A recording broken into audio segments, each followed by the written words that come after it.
नमस्ते दोस्तों, क्या आपने कभी सोचा है कि अगर भगवान खुद आपके दोस्त बन जाए तो क्या होगा?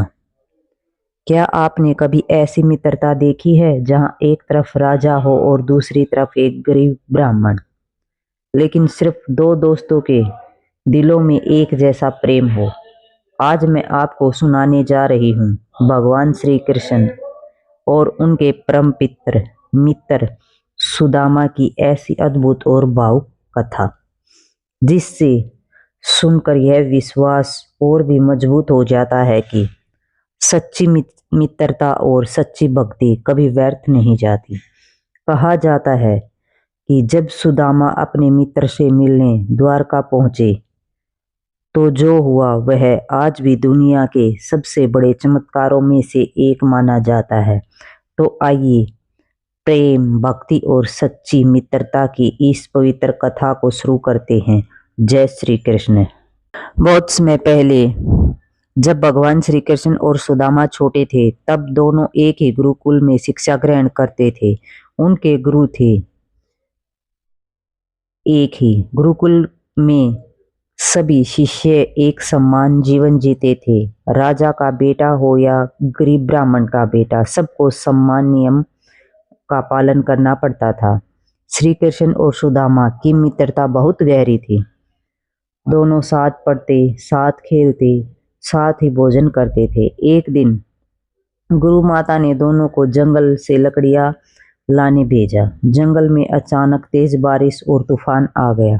दोनों मित्र एक पेड़ के नीचे खड़े हो गए। सुदामा कांप रहे थे, लेकिन कृष्ण ने अपनी मित्र को अपने पास बैठाकर कहा, मित्र चिंता मत करो, मैं तुम्हारे साथ हूँ। पूरी रात दोनों उसी पेड़ के नीचे बैठे रहे। सुबह जब गुरुजी उन्हें ढूंढते हुए आए तो उन्होंने देखा कि दोनों मित्र एक दूसरे का सहारा बनकर खड़े थे। गुरुजी उनकी मित्रता देखकर बहुत प्रसन्न हुए और उन्हें आशीर्वाद दिया। समय बीतता गया। शिक्षा पूरी होने के बाद दोनों अपने अपने जीवन में चले गए। श्री कृष्ण को आगे चलकर द्वारका के राजा बन गए, लेकिन सुदामा बहुत गरीब ब्राह्मण थे। उनके घर में खाने तक के लिए अन्न नहीं होता था। एक दिन उनकी पत्नी ने उनसे कहा, अपने बचपन के मित्र के पास जाओ, वो तो स्वयं भगवान श्री कृष्ण हैं। अगर आप उनसे मिलने जाओगे तो शायद हमारी गरीबी दूर हो जाए। पहले तो सुदामा बात ठीक लगी।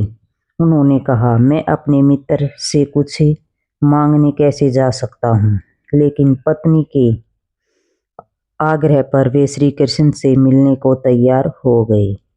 घर में दोनों के लिए कुछ भी नहीं था। दोनों उनकी पत्नी ने पड़ोस से थोड़े से पोहे मांगकर एक कपड़े में बांध दिए।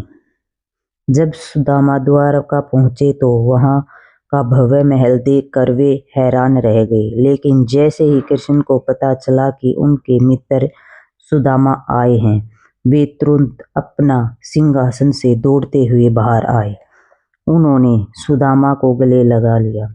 भगवान श्री कृष्ण की आंखों से आंसू बहने लगे। उन्होंने सुदामा को अपने सिंहासन पर बैठाया और स्वयं उनके चरण धोने लगे। यह देखकर पूरी सभा आश्चर्यचकित रह गई। श्री कृष्ण ने प्रेम से कहा, मित्र मेरे लिए क्या लाए हो? सुदामा संकोच करने लगे, लेकिन श्री कृष्ण ने उनके हाथ से वह छोटा सा पोहे का पोटली छीन ली और बड़े प्यार से खाने लगे। श्री कृष्ण बोले, मित्र यह मेरे लिए दुनिया का सबसे स्वादिष्ट भोजन है। सुदामा कुछ मांग ही नहीं पाए। वे अगले दिन वापस घर लौट आए, लेकिन जब वे अपने गांव पहुंचे तो उन्होंने देखा उनकी छोटी सी झोपड़ी की जगह एक सुंदर महल खड़ा है।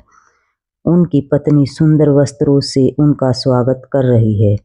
तभी सुदामा समझ गए यह सब उनके मित्र श्री कृष्ण की कृपा है। उन्होंने कुछ मांगा भी नहीं, लेकिन भगवान ने सब कुछ दे दिया।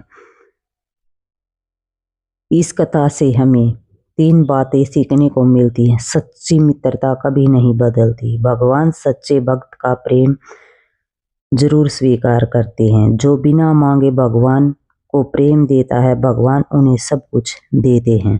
तो कथा के अंत में बोलेंगे जय श्री कृष्ण, राधे राधे। अगर आपको हमारी कथा अच्छी लगी हो तो चैनल को लाइक, सब्सक्राइब और शेयर करना ना भूलें। धन्यवाद।